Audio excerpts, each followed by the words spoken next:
Okay, Brad here. I'm going to show you how to use Moodle to collect your assessment data as far as your outcomes and stuff you have to give Marty at the end of class, at the end of the semester.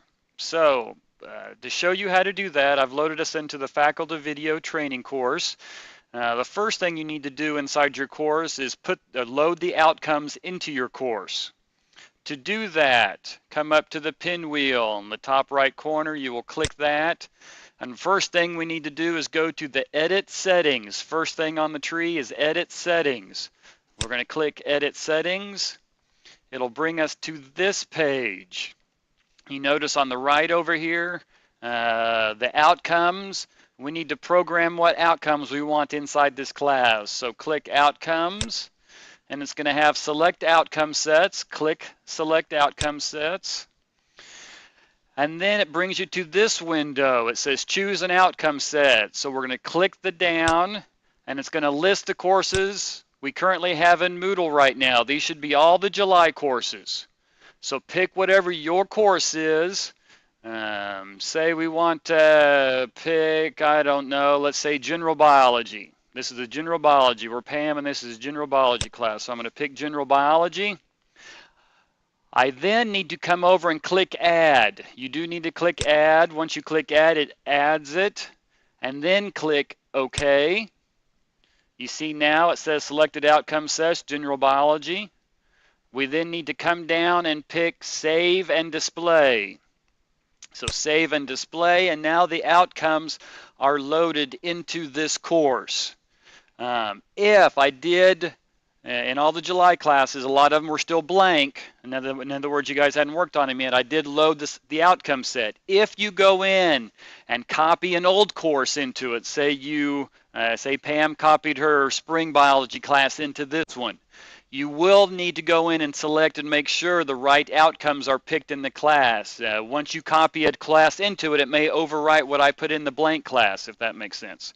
But you would do that at the Edit Settings.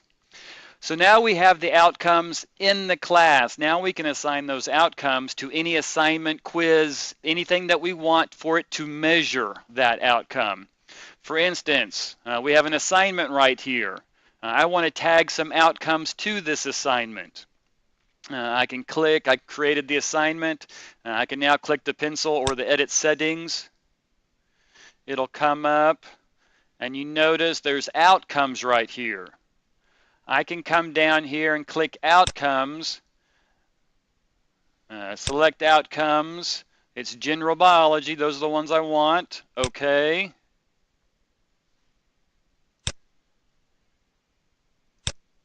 Here we go. So now this assignment is going to cover how many of these outcomes? It's going to, outcome 1 will be on it, and outcome 2 will be on it. 3, 4, 5, 6, 7, 8, maybe not so much. So we're saying these first 2 outcomes are on this first assignment. I'm going to click OK. And now, and come down and obviously hit Save and Return to Course, and that's it. Those outcomes now are tagged to that assignment. It will keep track of that assignment. Say there's the exam here. We want this exam, and again, we want outcomes tagged to this. I'm going to click Outcomes, select Outcomes. I got General Biology. I need to click on General Biology. It then lists the outcomes, and we click on the ones that we believe this exam. Now, I can do this globally as far as the whole exam, or I can tag individual questions. If I go into the question bank, I can tag individual questions, outcomes to each question. I can get it as detailed as that.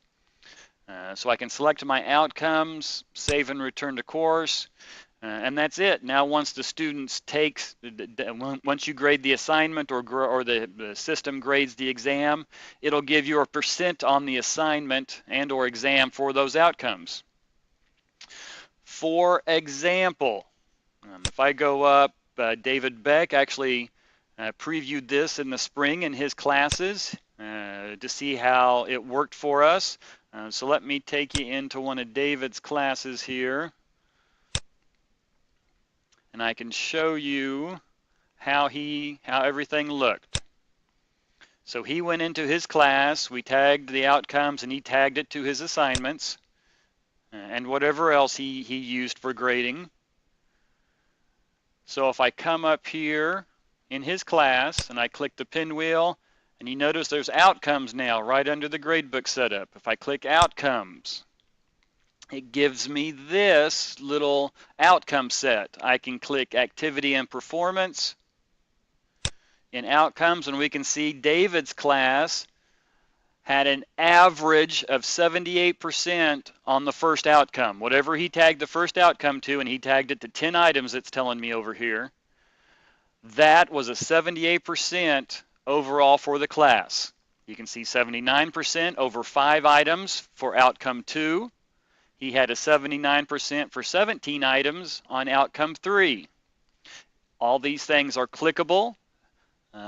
If I click the average grade of 78, it actually tells me on each assignment or each thing it was tagged on what the grade in the class was. And you can see the total points. If you want to see what the 10 items were, you can click 10 items and you can see those 10 things that he tagged outcome 1 to. I want to go to individual, and this was the one for the whole class. If I come back out to his outcomes at the front, completion marking, I can actually go student by student and see what the students, each of the individual students' outcomes percent was on each of the outcome. Now it's my understanding at the end of the course, what David's going to do is export this graph right here, and that is what then he will give to Marty for his assessment from his class, which will be lots easier than having to fill out the paperwork we have now.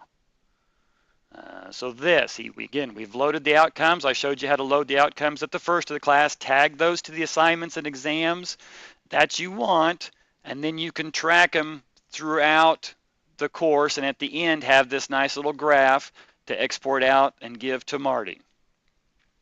I have looked at it, and if David copies this class into a new class, the outcomes do stay with the class when it copies over, so he doesn't have to tag every class, every time he runs the class, have to tag the outcomes to each assignment.